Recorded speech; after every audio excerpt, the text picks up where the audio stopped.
नमस्कार मित्रांनो, मी प्रदुम मातने. आपण आहोत प्रसिद्ध हवामान तज्ज्ञ पंजाबराव डक साहेब. डक साहेबांनी सांगितलं होतं 21 जुलै 2025 पासून बऱ्याच भागात पाऊस चालू होईल.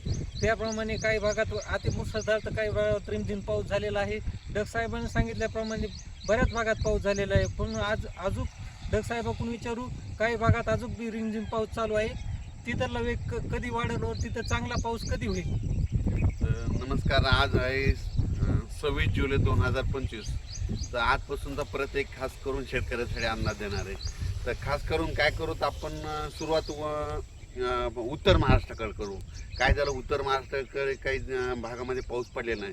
तर उत्तर महाराष्ट्रातल्या शेतकऱ्याला सांगू इच्छितो की 26, 27, 28, 29 जुलैपर्यंत नंदुरबार जिल्हा, धुळे जिल्हा, नाशिक जिल्हा, चाळीसगाव तालुका, त्याच्यात रावेर, चोपडा, जळगाव जिल्हा, त्याच्यानंतर येवला, नाशिक या भागामध्ये म्हणजे 26, 27, 28, 29पर्यंत चांगला जोराचा पाऊस पडणार आहे.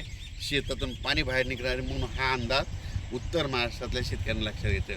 त्याच्यानंतर काय झालं की पश्चिम महाराष्ट्रामध्ये सोलापूर जिल्हा, सांगली जिल्हा,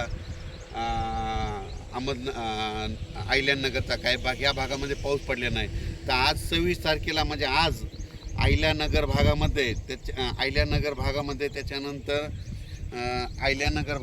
त्याच्यानंतर सोलापूर जिल्ह्यामध्ये करमाळा तिकडल्या भागामध्ये सोलापूर जिल्ह्यात खूप ठिकाणी आज बऱ्याच म्हणजे दुपारनंतर जोराचा पाऊस सुरू होईल. रिमझिम काही ठिकाणी रिमझिम पडेल, कुठून शेताच्या बाहेर पाणी निघा म्हणून पश्चिम महाराष्ट्रातल्या शेतकऱ्यांनी हा अंदाज लक्षात घ्यायचा.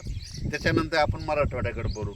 मराठवाड्याकडे सांगायचं झालं तर लातूर जिल्हा, धाराशिव जिल्हा, बीड जिल्हा, परभणी जिल्हा, जालना जिल्हा, संभाजीनगर, नांदेड, हिंगोली या जिल्ह्यामध्ये म्हणजे आज 26, 27, 28पर्यंत चांगला दुपारनंतर जोरानं पाऊस येईल. सरी येत राहतील. जोरानं पाऊस येईल, पुन्हा मग कमी होईल, पुन्हा रिमझिम येईल. पण 28 तारखेपर्यंत मराठवाड्यामध्ये ह्या 5-7 जिल्ह्यामध्ये पाऊस 28 तारखेपर्यंत चालू राहणार आहे आणि 29 नंतर सूर्यदर्शन होणार आहे. त्याच्यानंतर काय करू, पूर्व विदर्भाकडे. पूर्व विदर्भामध्ये वर्धा, नागपूर, भंडारा, अमरावती, अकोला, बुलढाणा, त्याच्यानंतर वाशिम, यवतमाळ या भागामध्ये 26, 27, 28, 29 तारखे 1-2 तारखेपर्यंत ह्या पट्ट्यामध्ये पूर्व विदर्भामध्ये ह्या भागामध्ये पाऊस असणार आहे म्हणून हा अंदाज लक्षात येतं. विदर्भातला पाऊस जरा 1-2 तारखेपर्यंत तिकडे मुक्कामात राहणार आहे म्हणून विदर्भाच्या शेतकऱ्यांनी हा अंदाज लक्षात येतो. थोडंफार काय होईल 28-29 नंतर ऊन पडेल, पण थोडा पाऊस विदर्भात ते चालूच राहणार आहे म्हणून हा अंदाज लक्षात येतो. त्याच्यानंतर काय सांगायचं झालं तर पूर्व विदर्भ, पश्चिम विदर्भ, दक्षिण महाराष्ट्र, उत्तर महाराष्ट्र, कोकणपट्टी, खानदेश सगळीकडं आज म्हणजे असा रिमझिम पाऊस सुरू होईल. कुठं जोरात येईल, पुन्हा कमी होईल, पुन्हा जास्त होईल, पण हा पाऊस पडतच राहणार आहे. आणि कोकणातला पाऊस मात्र जोरानं पडणार आहे हे म्हणून लक्षात घ्यायचं. आणि योगायोगानं आज मी जात आहे करमाळ्याकडे जात आहे, म्हणजे झरेला जात आहे. झरेला एक प्रोग्राम आहे, त्या झरेकडे जात असते. तर त्यात करमाळा तिकडल्या भागामध्ये पाऊस पडलेला नाही. आज तिकडल्या भागामध्ये हे 3 दिवसामध्ये पंढरपूर तिकडल्या भागामध्ये चांगला पाऊस पडणार आहे म्हणून पंढरपूरकडल्या शेतकऱ्यांसाठी ही आनंदाची बातमी. तसेच काय झालं, अहिल्यानगर भागातले मला शेतकऱ्याचे फोन आले की आमच्या इकडे पाऊस नाही. तर त्यांना मी कालच काय झालं, एका म्हणजे सुरेश चव्हाण मित्र आहेत म्हणून त्यांना एका आयडिओ रेकॉर्डमध्ये सांगितलं तुमचा श्रीरामपूर, शिर्डी, राहता, गंगापूर, वैजापूर, नेवासा, राहुरी ह्या भागामध्ये आज चांगला पाऊस पडणार आहे. म्हणजे आता सुरू झालेला असेल पण दुपारनंतर आणखी जोराचा पाऊस पडणार आहे म्हणून अहिल्यानगर भागातल्या सर्व शेतकऱ्यांनी हे अंदाज लक्षात घ्या. काही चिंता करू नका. तुमच्या अहिल्यानगर भागामध्ये सगळीकडं आज उद्या परवा म्हणजे 26, 27, 28पर्यंत चांगला पाऊस पडेल. शेताच्या पाणी बाहेर निघालं, तुमचं पीक मात्र जे सुकायले त्याला जीवदान भेटणार आहे म्हणून ह्या अहिल्यानगरच्या खास करून शेतकऱ्यांनी अंदाज लक्षात घ्यायचा. लातूर जिल्ह्यात 3 दिवस झालं पाऊस चालू आहे. धाराशिवला चालू आहे.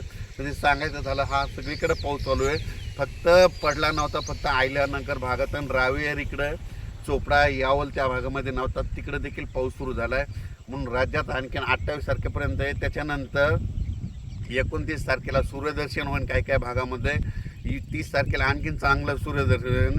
त्याच्यानंतर 11-12 ऑगस्टपर्यंत पुन्हा हवामान कोरडं राहील. मग ते काय होईल, 10 दिवस विश्रांती जाईल. शेतकऱ्यांनी काय करायचं, ऑगस्टच्या 10पर्यंत तुम्ही तुमचे शेतीचे कामे करून घ्या.